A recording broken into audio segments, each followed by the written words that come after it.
Assalamualaikum warahmatullahi wabarakatuh. Perkenalkan, saya Muhammad Idris Effendi, mahasiswa S2 Pendidikan Kejuruan Universitas Negeri Malang. Di sini saya akan menyajikan sebuah materi yaitu tentang landasan perilaku interpersonal dan kelompok.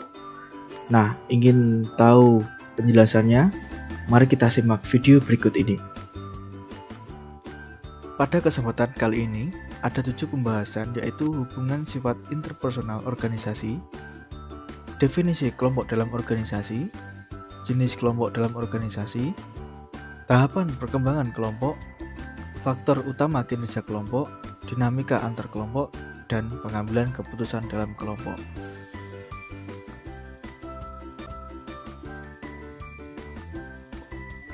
Yang pertama, hubungan sifat interpersonal organisasi. Menurut sumber dari buku Mulyana tahun 2022, mendefinisikan komunikasi interpersonal atau disebut juga dengan komunikasi antar personal atau komunikasi antar pribadi merupakan komunikasi yang dilakukan oleh individu untuk saling bertukar gagasan ataupun pemikiran kepada individu lainnya. Lalu untuk hubungan interpersonal dan proses kelompok juga didefinisikan dalam buku Griffin dan Phillips tahun 2023, yaitu merupakan bagian yang meresap dalam semua organisasi dan merupakan bagian penting dari semua aktivitas manajerial.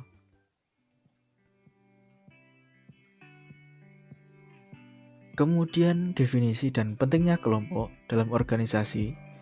Kelompok 2 orang atau lebih yang saling berinteraksi sedemikian rupa sehingga masing-masing orang saling mempengaruhi dan dipengaruhi oleh orang lain untuk mencapai tujuan tertentu. Dengan demikian, dapat disimpulkan keberhasilan suatu kelompok sangat dipengaruhi oleh perilaku masing-masing anggotanya. Kemudian adalah jenis-jenis kelompok dalam organisasi. Dalam hal ini terbagi menjadi 2, yaitu kelompok formal dan non-formal. Kelompok formal adalah kelompok yang dibentuk oleh suatu organisasi untuk melakukan tugasnya. Dalam buku Gibson, kelompok formal terbagi menjadi kelompok komando dan kelompok tugas. Kelompok komando ini kelompok yang ditentukan oleh bagian organisasi, terdiri dari bawahan yang melapor ke atasan tertentu. Keberadaan kelompok ini lebih permanen, kecuali ada perubahan struktur dalam organisasi tersebut. Sebagai contoh adalah organisasi di dalam kepramukaan, yang terdapat pembina sebagai penasihat, kemudian ada ketua dewan pengurus yang mengomando sekretaris bendahara dan bidang-bidangnya. Kelompok tugas, kelompok yang dibentuk untuk menyelesaikan tugas atau proyek tertentu. Kelompok ini relatif sementara. Sebagai contoh adalah kelompok panitia peringatan 17-an yang bubar setelah acara selesai digelar. Selain kedua jenis itu, terdapat jenis lain dalam buku Griffin dan Phillips tahun 2023, yaitu kelompok afinitas. Kelompok afinitas ini adalah sekumpulan anggota dalam sebuah organisasi yang bertemu secara teratur untuk berbagi informasi.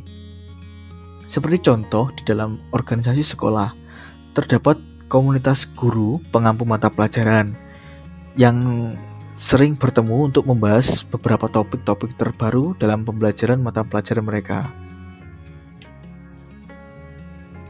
Sedangkan untuk kelompok non-formal atau informal adalah kelompok yang dibentuk dari usaha individu dan berkembang seputar kepentingan bersama dan persahabatan. Kelompok informal ini muncul secara alami untuk merespon kebutuhan sosial anggotanya. Kelompok persahabatan, ini yang pertama, ada jenisnya kelompok persahabatan. Kelompok persahabatan adalah kelompok yang dibentuk atas inisiatif individu karena memiliki kesamaan seperti usia, jenis kelamin, kepercayaan politik, keinginan untuk memainkan olahraga yang sama, atau latar belakang etnis. Kelompok persahabatan ini relatif permanen dan memperoleh manfaat dari hubungan sosial di antara para anggotanya. Sebagai contoh, persahabatan di dalam sebuah kelas yang memiliki kesamaan komitmen dan keinginan untuk berjuang menyelesaikan studi secara bersama-sama. Kemudian untuk kelompok kepentingan. Kelompok kepentingan adalah kelompok yang dibentuk atas inisiatif individu berdasarkan kepentingan, tujuan atau minat yang sama. Keberadaan kelompok kepentingan ini bisa tidak terkait tujuannya dengan organisasi, tetapi spesifik untuk masing-masing kelompok. Seperti contohnya, mahasiswa yang mengerjakan tugas individu secara bersama-sama temannya. Dalam hal ini, hanya terfokus pada tanggungan masing-masing individu saja. Kelompok akan bubar jika pekerjaan sudah selesai.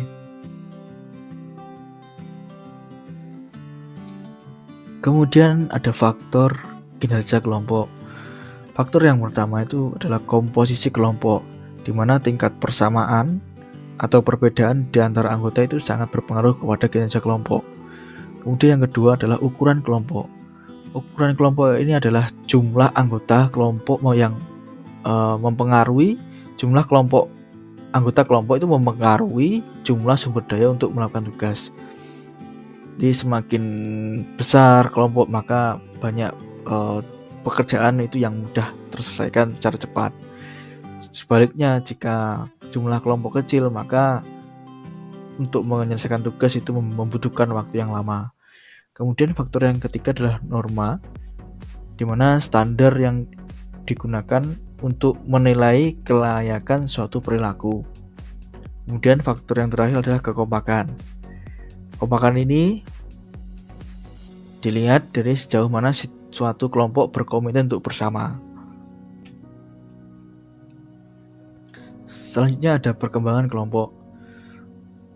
Perkembangan kelompok ini berawal dari saling mengenal satu sama lain atau mutual acceptance. Kemudian ada communication and decision making, yaitu mulai saling berdiskusi dan menyepakati tujuan serta peran dalam kelompok. Kemudian tahap yang ketiga ini adalah motivation and productivity, yaitu mulai saling bekerja sama, membantu dan menyelesaikan tugas. Dan kemudian ada tahap control dan organization, yaitu mempertahankan kelompok yang sudah matang dan anggota bekerja sama.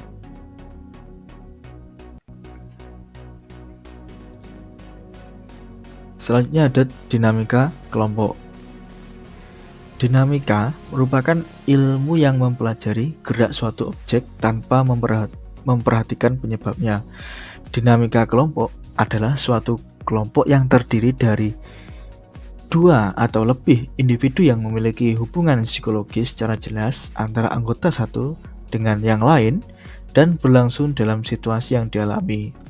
Nah, fungsi dari dinamika kelompok itu yang pertama, membentuk kerjasama saling menguntungkan dalam mengatasi persoalan hidup. Yang kedua, memudahkan pekerjaan. Yang ketiga, mengatasi pekerjaan yang membutuhkan pemecahan masalah dan mengurangi beban pekerjaan yang terlalu besar sehingga selesai lebih cepat, efektif, dan efisien. Salah satunya dengan membagi pekerjaan besar sesuai dengan kelompoknya masing-masing atau sesuai keahlian. Kemudian manfaat yang terakhir, menciptakan iklim demokratis dalam kehidupan masyarakat dengan memungkinkan setiap individu memberikan masukan, berinteraksi, dan memiliki peran yang sama dalam masyarakat. Nah, di dalam dinamika kelompok ini ada yang perlu kita perhatikan. Yang pertama, kita harus memahami karakteristik utama dari kelompok yang berinteraksi.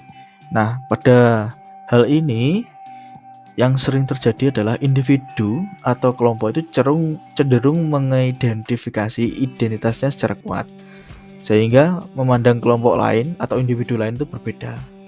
Yang kedua, itu ada pengaturan organisasi, di mana kelompok-kelompok berinteraksi dapat mempunyai pengaruh yang kuat terhadap antar kelompok.